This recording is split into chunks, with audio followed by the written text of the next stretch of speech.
like that. I'd be surprised, but, you know, at the same time, nothing surprised me when it comes to Celtic or football. I think Deila is losing it with the fans, and I think that defeat yesterday is maybe set him on the rocky road to P45. I don't know how much more certain fans will take. If we lose to Astra or draw with Astra... That was my point I was going to say. I think the Astra double-header's the defining moment for him. Yeah. I think if a minimum of 4 points. Well, what about you, Chris?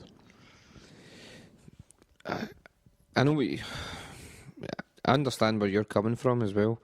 Now, I do think there was some people that came out and said beforehand, before he was, you know, when he was appointed, he's a nobody, and they've been waiting for the chance to stick the boot into him. Correct.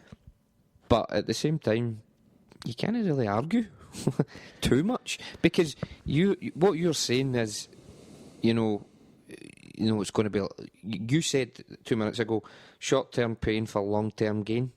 It doesn't. You know, see if we've seen signs of that. If we've seen the formation of something, you know, that's just not clicking, I think there might be a wee bit more. Certainly from guys like us, you know, there would be a lot more leeway with them. But I wouldn't go as far to say the guy's clueless. That's really disrespectful. You need to respect what he's done, even if it is Norwegian football. Norwegian football probably isn't that much worse than Scottish football. But it is almost some of the substitutions he makes, you're thinking, why did you do that? What are you doing? Sometimes you can put it down to him experimenting to see what his best team is. But I know we're still early in the day, still October, but I don't know what his preferred tactic is, and I don't know what his prepared first team is. And I'm scratching my head as if to say what is happening with him. So, do I think he's going to go? I agree to an extent. I think he's probably one result away from getting the sack. I don't know if it's going to be a heavy defeat he'll need, but I don't know. I think you could be right. He could be on the way out now. I think, see, with the thing that kind of did annoy me a little bit is the two or three times where he's made, you know, 8 or 9 changes for a match. I think, you know, if you are going to make changes for a match, there's a certain... You need to have a balance. So you can change your wingers, or you can change, you know, a striker. But see, when you change the central defence and the central midfield, you know, bringing in young, you know, O'Connell and Kyle and, you know, a new left back, and you need that spine. And that's the one thing I would turn around and I'll say, I really don't know why he did that. And he's done it 3 or 4 times now. I was learning from it because he only made 1 change from the Thursday game yesterday. That was good. He was in for somebody. Tony, was it Tony? No. Aye, it was Tony. If we look at the matches compared to the previous European game where he made the 6 changes and slotted for that as well. I mean, a draw that time. Let's listen to some of these results. Uh-huh. Would have been the draw after the what game? Sorry. After the Salzburg game, do we not get a draw? We got a draw with Motherwell. Therefore, we should be making 6 changes. Deila, get with the programme. If you look at some of the games coming up, Ross County away. I think the next one that's a toughie going up to, because he got a good result against some of the rest in the derby. And again, they'll have seen that match, the result of the weekend, and think we got nothing to lose here. Then we've got Astra at home, Kelly at home, Thistle at home. We actually get 4 home games in a row. So, you know, that could be, you know, the chance. Then we've got Astra away, Aberdeen away. So, you know, November's going to be a kind of touchy game. It could be a defining month for him, man. It could be a defining month in a positive way. You get three home games, then just kick that off with 3 wins. I seen a bit of momentum going. I seen an article today. It was an old one. It was just when I was kind of looking through some stuff, and it was Scott Brown, and he was being asked about, you know, best player at the club, and, you know, who's, and the best fastest player at the club, James Forrest. The player with the best touch, James Forrest. The player with the best technique, James Forrest. Best technique? Yep. Then again, we think about Scott Brown and intelligence. Maybe it's not the greatest thing, but, you know, I'm wondering how big a loss. Maybe Forrest is a bigger loss than we think. And if Forrest comes back with Castle, then that's another change, because I just sometimes feel like some players aren't given a chance. No one's getting runs. The only players who are getting runs in the team are Johansson and Brown, Virgil and Denier. I mean, Tonev and Wakaso are in and out, so your two wide players are in and out.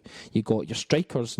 Have they played 3 or 4 games in a row? Either there's a suspension or they're just dropped, or until we get consistency going forward, people are always going to feel like they're playing with a new team, and that's the kind of big danger point. Anyway, so go back to these questions because we've got a couple more. Okay, here's one from Brian Murray at Murrayboy8, and I'm sure this is just a frustration.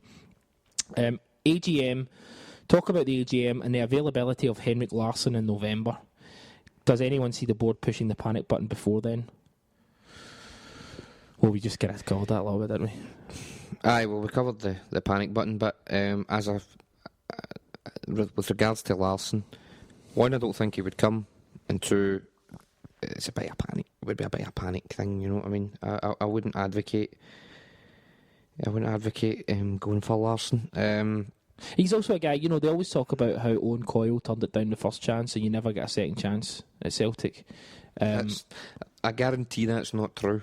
Yeah, but you know what I mean, from a fan's perspective, I don't want him because Larsson's obviously on a different plane in terms of what Celtic fans think, because he is legitimately one of the best players to ever play in the hoops. Yeah, but that's as a player. I mean, he's still very, very raw and young as a manager, so he's like Deila, he's only in his first managerial job. I don't really know how well he's doing over there. I don't know what's saying the Swedish stuff. I don't think this isn't his first job. I feel that if it doesn't get any better and the confidence is lower, I'd feel a more experienced manager to come in. Like who? I didn't mean to put you in the spot, but just out of curiosity, who do you think? Don't say Mick McCarthy. No, I don't think I would. Thomas Tuchel's still there, guys. Thomas Tuchel still doesn't have a job. Double T. Do you want Deila to get sacked so that we can just start picking mad managers out of the air? Listen, Thomas Tuchel would be a terrific mate. Get Bales in. Just get him. Give him a contract he ideally can't refuse. I got a broken fist. I got a broken fist. I got a broken fist. I got a broken fist. I got a broken fist. It was his boy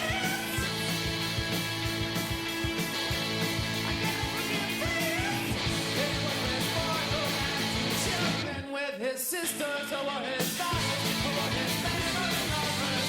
I got no legs, I got no tongue. Whenever I say home and space, I got no legs, I got no tongue.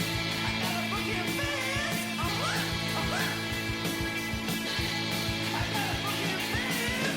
There was a skin who snapped his back in little pieces, and then they drilled holes and then they put him back in there. I got no legs, I got no tongue. Whenever I say home and space, I got no legs, I got no tongue. I got a broken fist. I got a broken fist. The little paper that's my mom that speaks no English. If you saw her, you say every she does it. I got no legs, I got no tongue. Whenever I say home and space, I got no legs, I got no tongue.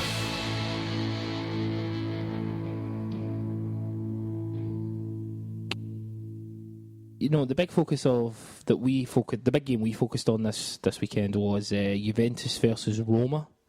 Chris Sermanni, you did the preview. Yep. What was your prediction? 1-1. And what was the actual score?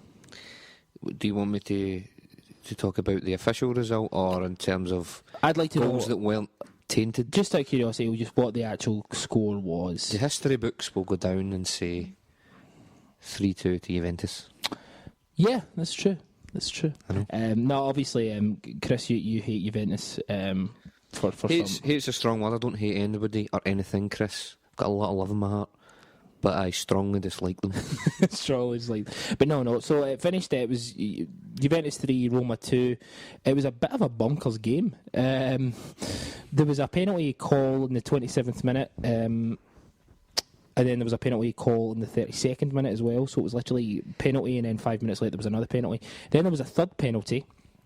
So the 2 penalties were for Juventus.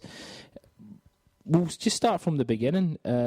Ciaran, you've get back into watching Serie A this season. What were your thoughts on it as a kind of spectacle overall? Crazy. The referee just messed up with the first penalty call. It was so marginal that the handball was utterly bang on the line that he could have went with either decision. One side would have been unhappy, but that's your decision. To then make one decision and then change it. I think the commentators try to say they've changed it by the fifth official or extra official in the goal. But the amount of but just the amount the Juve players pleading their case in his face, pleading. But what they actually used was this foam.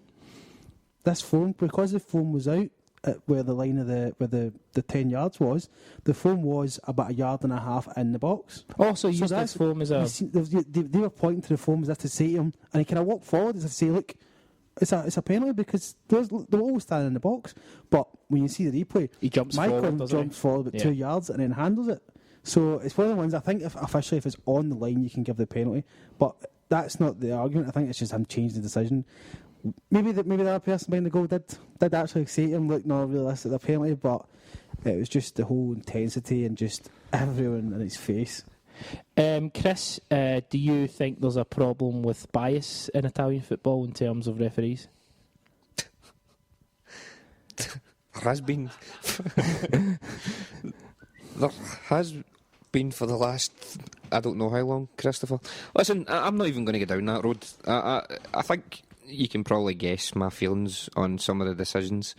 Juventus have benefited over the years from a lot of contentious decisions, shall we say, from when they won the league in the last day of the season instead of Fiorentina in the early 80s. There's been numerous. We can go over there, but I'm going to concentrate on how great a game it was. Yeah, it was a fantastic game. A real privilege to watch it. I think Marek had said last night as well just how good an advert it was for Serie A, because you get a lot of naysayers that say it's defensive, it's boring, and these guys should just tune in and watch it. I mean, if they'd watched Juventus Roma and then they followed that up with Fiorentina Inter last night, I mean, that was far more entertaining than any Premiership game over the weekend. Yeah, I watched Chelsea Arsenal and damn near fell asleep. It was football by numbers. It was tactically just. It was just not very good. There wasn't a free flow, a free flow to it. But I mean, that was the thing with all the kind of big games, and I'm a fan of English football. I'm not going to kid on, I'm not, because I am. But a lot of the big games last season in England really just, and this season so far, they just never. They all flatter to deceive. It's the pressure. It's the pressure of what winning the league's all about. What do you not think? They're too scared to lose. And I want to try and win either in the break or by a set piece. Whereas in Italy, realistically, most times it's either Juventus and then Roma are challenging for the title, but everybody else is challenging for European positions, and they're all willing to have a go at each other. Yeah. But, what I'll say about that, Ciaran, is last night the margins for error, especially for Roma, because we know how strong Juventus have been over the last few years, the margins for error could be that result last night potentially could be the difference. Now, I know they've got them back in Rome later in the season, but that's how tight it is. That's how consistent Juventus have been. So I don't know if that's fair. I mean, I do agree that stifles a lot of the games in England, but in Italy, I just think that a lot of the times the games are more entertaining. I'll make a point, kind of, and this kind of flip reverses the whole point that you just made. Now we're all in our early 30s, and we're all been fans of Italian football for years. You know, when Italian football first came on television in 1990, just after the 1990 World Cup, I think it was 1992. The first game was when Gaza went. Guys, basically, yeah. I remember it was defensive then, and a lot of those games were quite disappointing in terms of not necessarily quality. Maybe it was just style, but I remember switching on to Lazio Inter or Juventus Roma even at that time, and being a little bit disappointed. Whereas the English games were more entertaining and more gung ho at that point in time. It's almost as if Serie A was always seen as the best league in the world at that point. Yeah, and the English the English game wasn't. It was just literally just